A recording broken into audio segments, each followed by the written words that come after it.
So I'm James Bottomley, and I'm CTO of server virtualization at Parallels.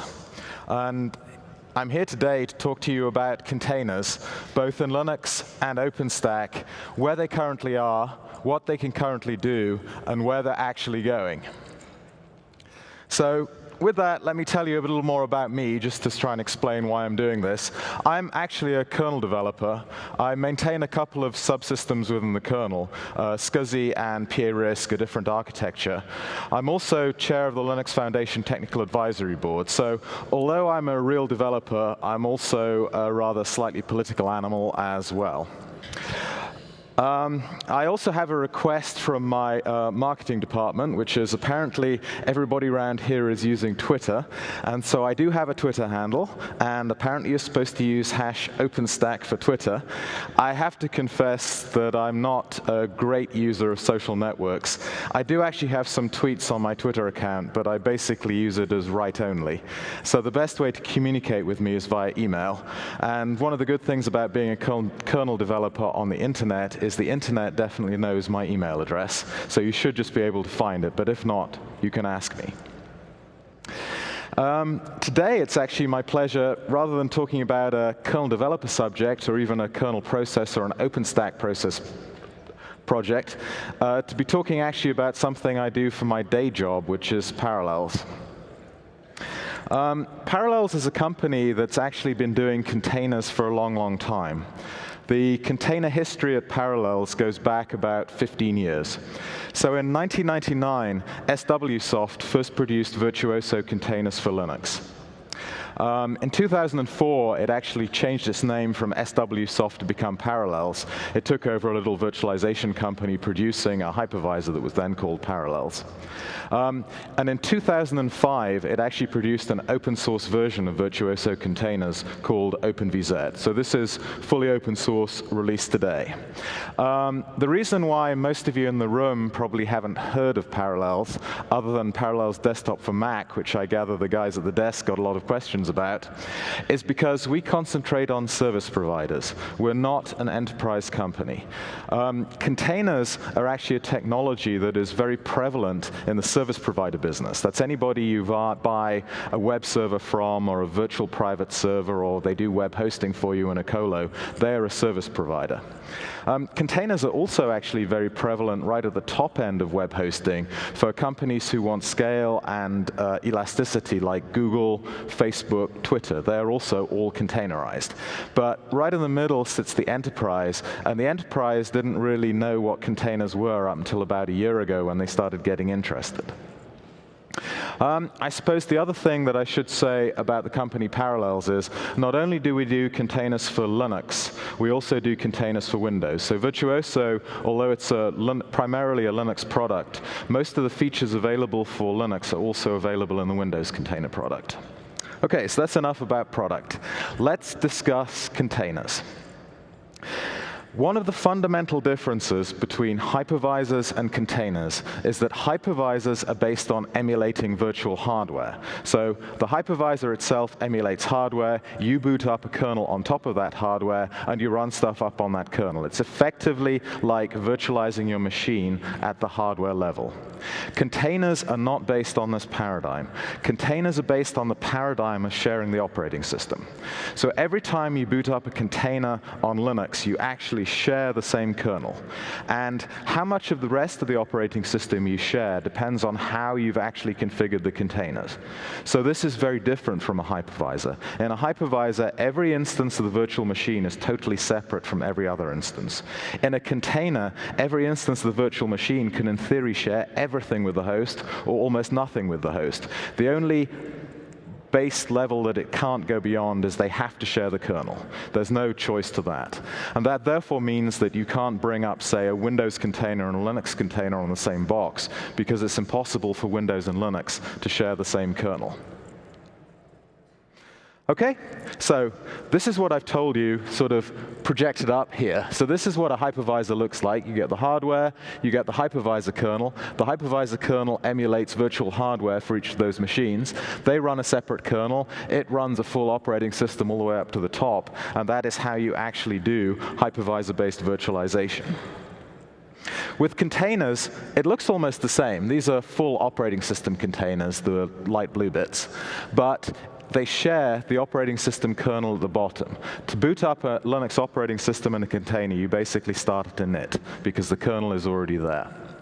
And what that means is that just on this diagram alone, containers are a lot faster to start than hypervisors because I don't have to worry about initializing virtual hardware and booting up a kernel. I can begin straight at init. If I'm really, really clever, as I told you that you don't have to not share everything. You can share other things with the host. I could set up a container that looked like that. So here, everything in black belongs to the host operating system. So it has init, it has the operating system, it has the libraries, and all I do is start my application itself inside the container. Starting an application like that is very, very fast. It's basically just how long it takes your process to get going. This means that the start times for containers versus the start times of hypervisors can be of the order of milliseconds as opposed to seconds. They can be thousands of times faster just to start and stop, which is where they get some of their elasticity properties from as well. So if you compare them side by side, you can see that the stack for hypervisors and the stack for containers is also a lot thinner. There's a lot less junk in this container stack, especially if I do that, than there is in the hypervisor stack. And all of this means that containers are actually much smaller than hypervisors. In fact, a full hypervisor stack is a full operating system stack. It's of the order of gigabytes. There are some companies out there, companies like Claudius doing OSV, who specialize in trying to strip as much of the rubbish out of this hypervisor as they can. They can get it down to hundreds of megabytes, but that doesn't compare with an application container where I can just do megabytes, and that's it. So that's the saving of either a factor of 100 or 1,000 in terms of actual size. And for this reason, containers are also incredibly fast to do anything with. Because they're so tiny, there's so little junk in them, I can actually move them about and scale them with a lot more speed than I can for a hypervisor. So the lightness of the container is what makes them far more dense and far more elastic. But there's more, of course. Containers, because they use stuff that's based in the Linux kernel, can do scaling both up and down much faster than a hypervisor can. Scaling for a container is effectively just altering a resource limit. If I want to add more memory to a container, I just tune its memory limit up or down. There's no mucking about with anything like balloons or anything else. Their size makes them easily transferable to other operating systems. So this gives us instant horizontal scaling. So because they're so tiny, I can just project them out over more and more machines. And because I can adjust the limits immediately up and down, I can scale them up and down.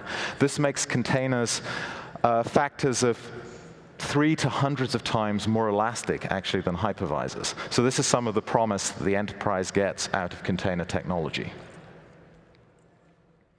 And of course, none of this messy hypervisor junk, because in order to do the same thing that a container does, a hypervisor has to speak at the hardware level. So in order to add memory to a hypervisor, it's very easy. You just do memory hot plug. Taking memory away from a hypervisor is pretty hard. You have to cooperate with the guest operating system to inflate this balloon and then take the memory away from inside the balloon. It's doable, but it's not instantaneous like it is with a container. With a container, I just tune one limit and it's done. That's it. With a hypervisor, you have to go through the hardware interface and get a cooperative driver to do whatever you want it to do to actually do the scaling. And realistically, all of this makes containers far, far more elastic than hypervisors. They're far more elastic and far denser. And this makes them a much better fit for the cloud where everything is homogeneous, because there's really just far less junk to move around. And if you think about container disadvantages, the main container disadvantage is that they have to share the same kernel. This means on one physical system, I cannot boot up Windows and Linux. But in the cloud, pretty much everything is homogeneous. Most clouds are homogeneous environments. Most people don't really care that you're running only a single operating system or a single family of operating systems. So for the cloud, containers are actually an ideal fit. The one disadvantage that makes them somewhat unsuitable for desktop or even perhaps enterprise virtualization, the fact they can't run completely different operating systems. They can run different flavors of the same operating system, just doesn't exist there. However, if you listen to hypervisor people, they often argue that because the application is the same, anything you can do with a hypervisor, you can also do with a container. So this is the argument that container virtualization technology is really exactly the same as hypervisor virtualization technology. It's just, slightly faster and slightly denser, and these are all things that the same arguments were made with about paravirtualization. I don't know if any of you remember what paravirtualization was, but it was the theory that hardware operating systems can't run virtualized applications and kernels as fast as native hardware, and therefore you had to actually physically alter the kernel that was running on the hypervisor. This was the original Xen paradigm, in order to make it run nearly as fast as bare metal. And the contention in those days was that paravirtualization was required because there was no way the hardware could run fast enough. Well, fast forward today. Who runs paravirtual kernels today? Anybody in the room? One person. Well done. We have one person still running paravirt kernels. But the reality is that Intel and AMD added all these extra hardware features that were purely for hypervisors, and they basically closed the gap between fully virt and paravirt until it almost didn't exist. Hypervisor people use the same argument to say that eventually the hypervisors will catch up thanks to hardware tricks with containers because they'll just run fast enough. I don't believe this is true because obviously it's the same operating system running in the same box. If you make a hypervisor 10 times faster, I'm afraid the same container goes 10 times faster. But it is the same argument. But let's put it into context. A long time ago, when the world was still young and computers were things like this, which is massive valve-based systems in huge machine rooms. This, depending on how you believe history, is the world's first computer. This is EDSAC. EDSAC was built by Cambridge University after the success of the British War Office computer. The guy on the left in the white coat is actually Professor Sir Maurice Wilks, who actually built the world's first computer. But this thing was to them, it looked like a marvel of technology, and it took a team of people to run it. To us today, EDSAC has less computing power and less memory than actually my mobile phone that I currently have in my pocket. I think it's in this pocket. So I'm a bit of a technology Luddite. So this is an old Google Nexus 1, vintage about 5 years ago, but it still works for me. This phone has more computing power and more memory capacity than that computer ever did. But they're both Turing machines. In theory, I can make the argument that whatever EDSAC could do, my phone could do. And whatever my phone could do, EDSAC could do. This is a Turing argument. They're both Turing machines. Any program I can run on my phone, I could, in theory, run on EDSAC. Under that argument, EDSAC must be as useful as my phone. The slight problem is that there was no way I was ever going to be able to put EDSAC in my pocket.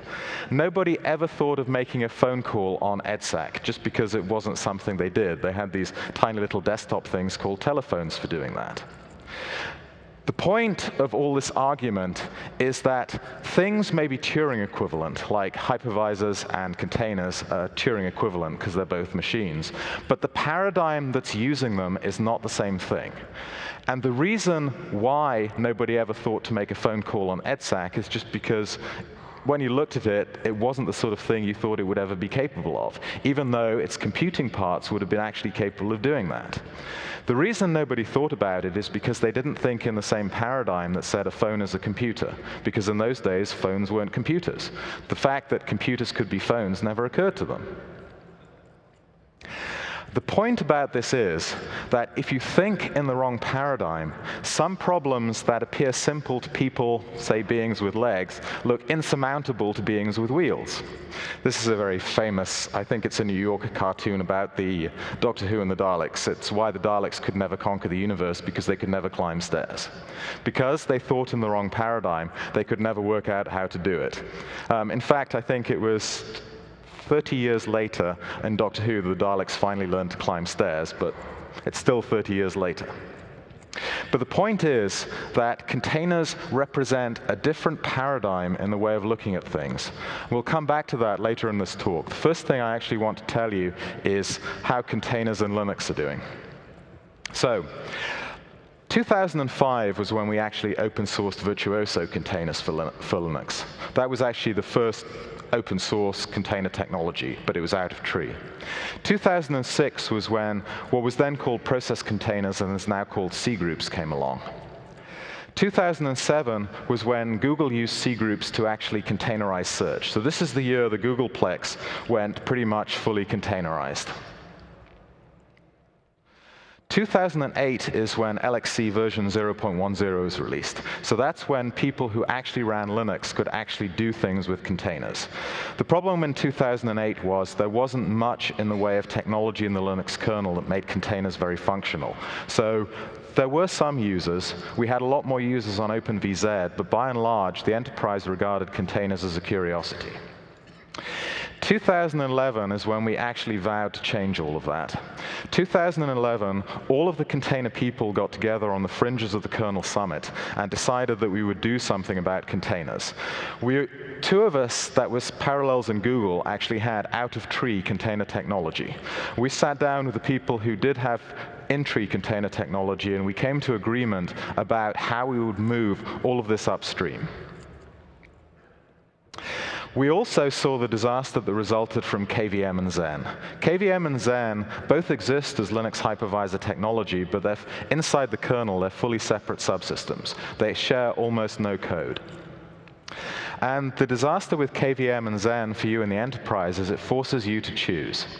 How many people have had to do virtualization with Linux and had to choose between KVM and Xen? Is it something you do fairly commonly? That's, what, about 10% of the room. Choice for the enterprise can sometimes be a bad thing. So we all came together and we agreed that there would only be one container technology in Linux, only one underlying technology for containers. It involved a lot of very painful choices for all of us because all of the out-of-tree container technologies had their own stuff that replicated what was being done in-tree. But we all agreed that we would actually work together to strengthen the in-tree technology and make it the de facto way that containers work in Linux. And we also agreed that it would be the best from all of us. So if there was some out-of-tree technology that worked better than the in-tree technology, we'd take it into tree and kick the in-tree technology out. So the net result is that we began container unification at the kernel API level in 2011.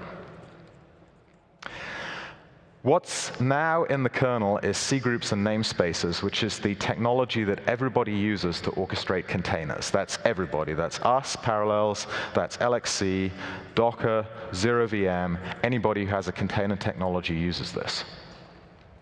And in 2013, the first Linux kernel supporting OpenVZ with no kernel patches at all was actually released. So you can now, on a community distribution like Fedora or OpenSUSE or even Ubuntu, bring up OpenVZ with no kernel patches at all.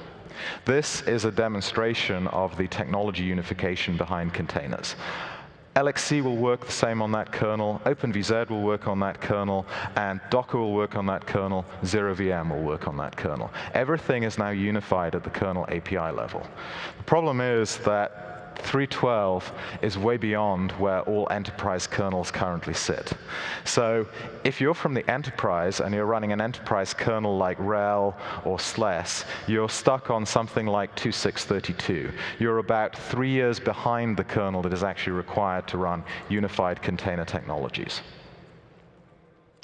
So let me tell you about some of the new, or not so new now, C groups pretty old container technologies.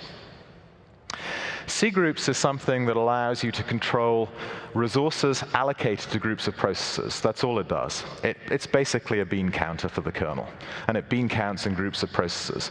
The buckets are, well, there are lots of buckets. The important ones are CPU, memory, I/O bandwidth, network bandwidth, and so on. That basically means that you can use C groups to take a group of processes and restrict the amount of resources in your machine they consume. This is how we impose resource limits on all containers using the C group mechanism. If I have a 10 CPU machine and I only want the container to run on one CPU, I fire up the CPU C group and I make it only run one CPU's worth.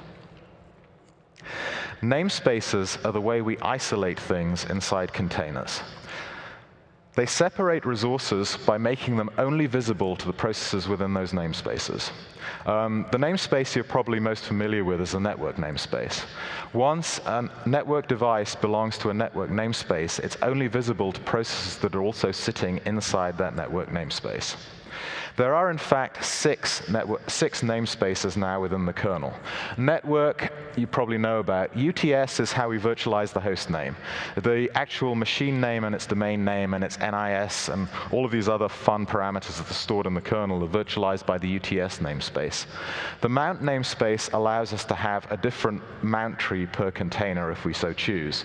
The IPC namespace is used for inter-process communication, making that the IPC semaphores per container unique. The process ID namespace allows each container to have its own process tree that starts at PID1, which is required if you're running Init, because Init gets very annoyed unless it runs at PID1. And the last one is the user namespace, which is what we actually use to do security separation within containers.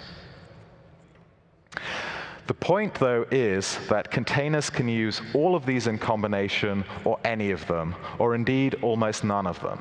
However heavy or light you want to make a container is a choice you make. And if you look at the number of things you can choose from, I believe there are 12 C groups and 6 namespaces. It's a pretty big chocolate box for you to choose from.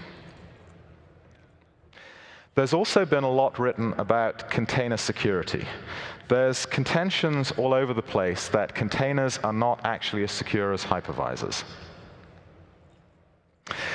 This is not really true. Parallels and Virtuozzo, we've been running secure containers for at least 10 years. I'd like to say 15 years, but I have to confess that in 1999, the Virtuozzo containers weren't that secure. Hostile root is actually a requirement for the hosting providers. When you buy a virtual private server from a hosting provider, they give you root. They don't know that you're some wonderful person who comes to the OpenStack Summit and wouldn't dream of hacking the system. You could equally well be Mr. Black Hat who slapped down his 10 euros and is actually going to hack into this system and try and compromise the whole thing. So hostile root running in a container was a requirement before hosting providers would use them. This is something that we have been doing in containers for 10 years. So the allegation that you cannot give root in the container is actually untrue. But you have to be careful to make sure you have set up the correct security environment before you do it. We achieved this in parallels with something called a capability. Capabilities are a way of adding or restricting things that a user can do. So we gave the nobody user, a root capability within a container. That means that if that user escapes from the container, that user is nobody in the host. So root in the container is not root in the host. This is how we maintain container security. The enterprise has had a nice little sideline into security context like AppArmor and SE Linux and doing security labeling to try and actually preserve security in containers. But this is not sufficient for hostile roots. And the reason is that root in the container is still root in the host. If anything happens and root breaks out of the container, it's automatically the super user in the host, and it can destroy or damage the entirety of that physical system. As part of the agreement in Prague in 2011, user namespaces are the way we do this security inside containers. The slight problem is that no distribution really enabled, well, okay, there were a few distributions who are out there, but a lot of major distributions did not begin enabling user namespaces until 2014. This means that if you bring up LXC containers or OpenVZ containers on any distribution before about 2014, you do it without security. You do it without the user namespace, just because it's not enabled. Fortunately, in the next generation, even of enterprise operating systems, user namespaces will be enabled, so security will be yours by default. But the point I'm making is that a lot of the complaints about security in containers are because people are comparing containers without actually the security mechanism turned on. It's sort of like complaining that your car doesn't have a body because you bought it in parts and you forgot to buy the body shell. But what I've been exhorting you to try and think of is containers as the new paradigm. What you can actually do to take true advantage of the stuff that containers has to offer is actually design systems with containers specifically in mind. The first one of these systems to hit the market today is something called Docker. Docker has been achieving a lot of excitement as well. Docker uses containers to create lightweight packages for applications that give it instant portability. This is why the enterprise is paying attention to this. But the point I want to make to you today is that Docker is not Linux containers. Docker is an application which uses containers. So Docker is a consumer of container technology, but it's one consumer that has gained an awful lot of attention. So what if we could actually encourage more applications to be containerized and consume the full possibility of containers? What actually could we do then? If we actually expanded our horizons of the world, and instead of thinking of Docker as Linux containers, we expanded to think of, if we thought beyond Docker, what else could we containerize to take advantages of? Because before Docker, everybody was happy with Puppet and Chef sort of exporting stuff into hypervisors. When Docker came along, it suddenly looked a lot faster and a lot neater to do it the Docker way. What other tasks do you do in the enterprise that actually adapting those tasks to containers would make easier? And how would you do it, of course? One of the things that's most obvious in the cloud is tenancy. Tenancy is actually a big problem for most cloud applications. In fact, most of the large cloud applications are especially written to be multi-tenant. And lots of teams of developers, sort of hundreds strong, spend ages working on huge cloud applications, making them multi-tenant. But if you think about taking a single non-tenant application, you can easily make it multi-tenant just by containerizing it. The way I do it, if you ask me to, is I'd take the application, I'd give it a mount namespace, so it now has a private data store, because that allows me to project data privately into the container. I'd give it a network namespace, so then it would have its own IP address. I can project on a new IP address. I'd fork it n times with a new namespace for each fork. Each of those n forks running in separate containers on that hardware is now a multi-tenant version of that application. Simple. Done in, well, I told you it in 5 minutes. It would probably take me a few hours to do it, but that's me doing it on my own instead of a team of 100 engineers. This is another advantage that containers could actually give you if they were used correctly in the enterprise today. And of course, this fork is also something which would scale across nodes, because I can now pick up the namespace with the fork in it, and I can move it to multiple different physical machines as well.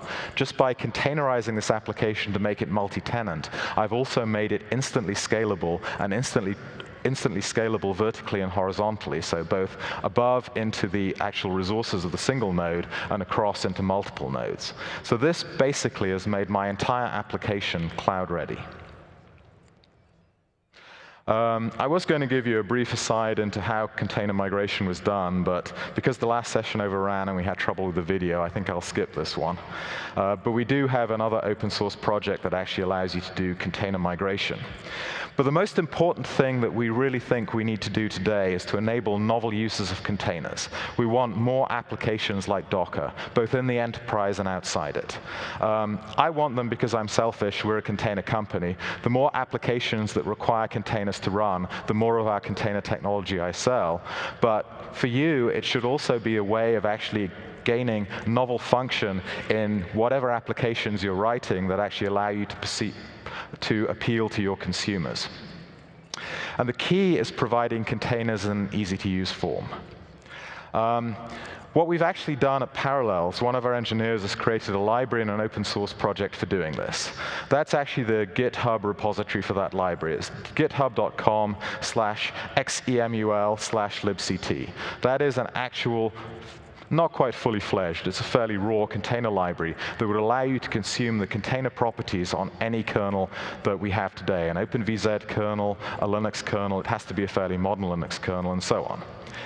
Docker had to write this almost from scratch when they started, so we thought that giving everybody a leg up would actually be a way of getting containers more easily consumed by the enterprise.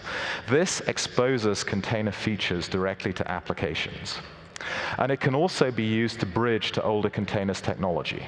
So things like the OpenVZ kernel, if you write your application, remember the APIs are different between these kernels because we merged the APIs upstream. But if you use something like libct, we can actually bridge the divide between the different APIs and this technology, and your containerized application would run just as well on an upstream kernel as it would on a much older OpenVZ kernel with a different API. One of the things we can actually use this to do is deploy Docker to OpenVZ kernels earlier than 3.8, which is usually the Docker barrier because of the container technology. We have also discussed doing backends for Solaris zones and containers for Windows. If we do this, this gives us the ability to use Docker not only to deploy for Linux, but also to deploy for Solaris and Windows, almost immediately. It's quite an interesting possibility. One of the other problems that people discuss a lot is containers in the enterprise. The enterprise actually has significant investments in hypervisor hardware. Things like network functionalization and SRIOV. These are hardware designed for hypervisors. The theory is they just won't work for containers because they run by projecting the hardware interface. Remember, hypervisors based on hardware, containers are based on virtualizing the kernel, projects the hardware interface directly from the hypervisor into the virtual hardware that the kernel of the virtual environment is running on. And obviously, we can't do this with containers if we all share the same kernel.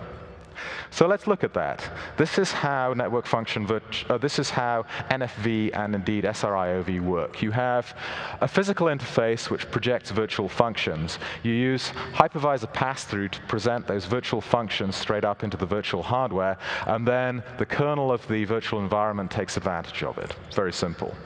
In a container, we think we could do it in exactly the same way, but instead of projecting the virtual function into a different hardware, which we don't have, we basically attach a driver for the virtual function in the single operating system, and then use a namespace to project either whatever that device that appears there, be it network or anything else, just straight up into the container.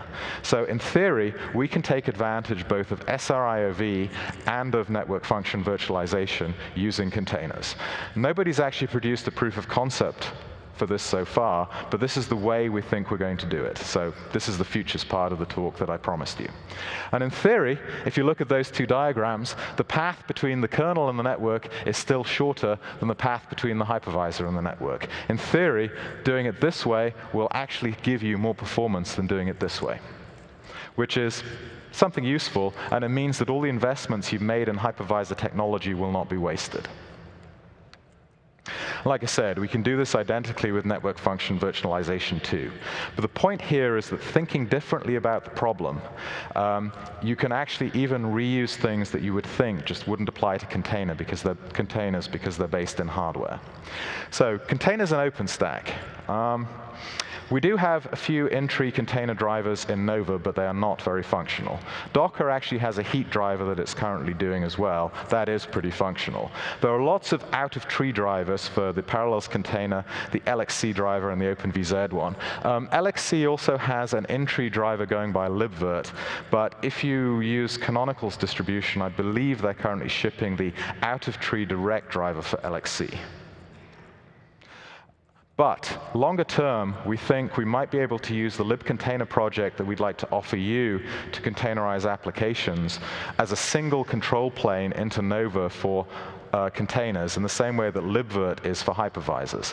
So this would actually allow us to present the full power of container technology through Nova directly to consumers in OpenStack. And obviously this is an API challenge because right at the moment the upper APIs presented by Nova are hypervisor APIs, not containers APIs. But if we did this, and we do the back-end drivers, we might also get Solaris and Windows containers orchestrated in Nova for free. So it's worthwhile considering. I was hoping we might have had the meeting where we'd agreed on this to tell you now, but I can say that the containers people are coming to agreement that it's something we should be doing. We have yet to convince the Nova people of that. So that's our homework for this design summit. So, sorry, overrunning badly now. Conclusions. Containers are here to stay. They have security and isolation features to match hypervisors. They can also be used in a much more granular fashion, which makes them much more interesting. They can make use of hardware that you've already purchased, like NFV and SRIOV. And we haven't even scratched the surface of the possibilities of applications we can build with containers. Hopefully, that's going to be your job. But we are definitely intent on enabling you to try. So with that, I'd like to say that this presentation was done on Impress.js, if you liked it. I actually hacked this up, so Impress.js is actually on my git.kernel.org website. So rather than a kernel developer, I've become a web developer. And with that, I'd like to say thank you, and I presume we don't have time for questions? Oh, we do, OK. If there are any questions, we'll entertain a few.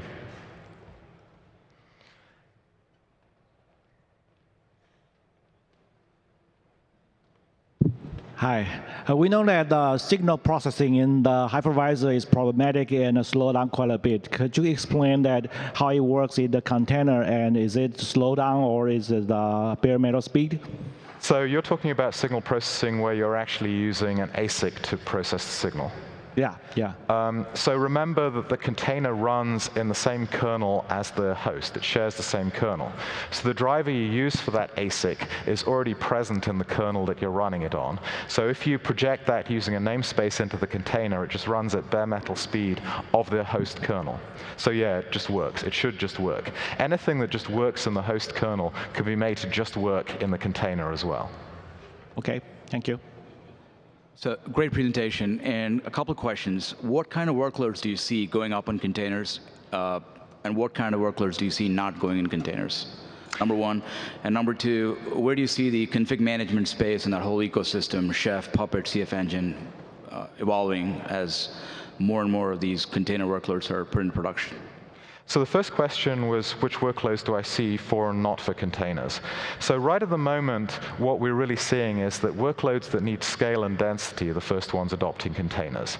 So the real primary user has been database as a service. That's the Trove project that's currently under discussion. I believe they're having their discussion now, which is why they're not here. But longer term, it looks like that the enterprise is moving more into a mindset where it actually has to do business from its own sort of enterprise data center to end customers. And that makes scale and density a requirement for almost every application that's put into the web. So I see database as a service as the leading edge application, but on the trailing edge, I could see almost everything being containerized just because it wants to take advantage of the scaling properties that containers give it. And sorry, could you repeat the second question?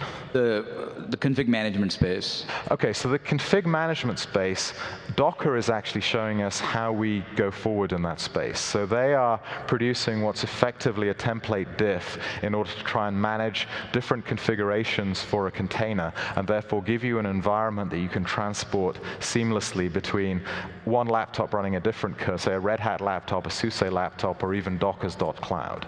So this is one actual mechanism to manage containers.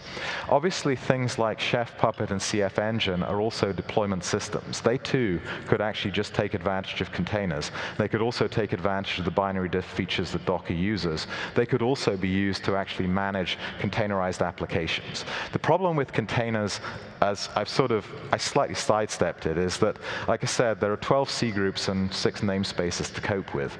Just trying to work out which one you should choose is a hard job. It's not like hypervisors where there's one choice, you get a virtual environment. Choosing the right environment can be the difference between making your application run beautifully and making your application run horribly. Containerizing at the right level is a much harder thing to do just because you have much more choice about where it's done. And I did diss Xen versus KVM for giving the enterprise more choice because it's hard to cope with, and here am I giving you much more choice. But in the end, we'll actually work out how to do it efficiently. And I think if you've tried it, containerizing an application with Docker is very easy. They've got that use case down pat, and they actually do it in a much more reduced subset of a namespace than an operating system container. Great, thank you. OK. Hi. How effective are containers at isolating virtual memory? So the question was, how effective are containers at isolating virtual memory? I believe that was a section of the slides I skipped over.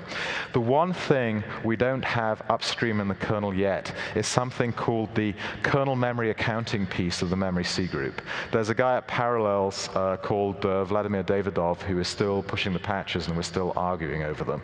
So right at the moment, in the released kernel 2.6.13, we can exactly scale user memory, so we can account for it and we can attach it exactly to different processes. The thing we currently cannot control via C groups in the kernel is kernel memory. So a container in 2.6.13 can actually do a denial of service attack where it just creates inodes and more entries until it actually runs the underlying kernel out of memory. When we finally get the memory C groups for kernel memory patches upstream, you will not be able to do that. We'll actually be able to confine the kernel allocations for that container to that container as well. And at that point, we will have full memory isolation for containers. So the answer is we don't have it today. I know my open source roadmap for the Linux kernel that I keep quietly at Parallels says we will get memcg kernel memory accounting up in the 2.16 kernel. So I'm hoping that kernel will be the one where containers finally work just like they work in OpenVZ. Hi, great presentation, thank you. The Docker seems to be pretty popular, obviously. It gets lots of press. It seems to be a pretty easy way to get started experimenting with containers. But it also, by default, puts a couple of restrictions on what you can do. Some doesn't give you access to all the same things that the kernel has. Is there another approach besides Docker that you can recommend for somebody who wants to experiment with containers? So the question, are you asking me whether you can do it, or you're asking me whether there's anything that makes it easy? No, I'm asking if there is, for people who want to experiment with containers, is there an alternative besides Docker, maybe which exposes a bit more of the knobs and wheels? There's LXC, there's OpenVZ. I'm not sure, ZeroVM is based on a different use case, but LXC tools will actually allow you to be much more granular about what the container does. Docker, for the most part, orchestrates its containers using LXC. If you look at the LXC tools, they'll show you what they can do. When you become a dab hand at containers, sort of like I've been doing it for a long time, I actually don't even bother with the tools. There are commands in Linux, like there's an IP namespace command that you can use for creating IP namespaces, and there's a mount namespace command. You can actually physically construct the container on your own, but it's much harder. So there are lots of tools that exist to allow you to do it. The basic problem we have is there are too many tools. It's too difficult to get confused with all the tools and not be able to work out what's been done. So which set of tools would you recommend? If you want to run a container as a full-fledged virtual operating system, OpenVZ is the tool you should be using.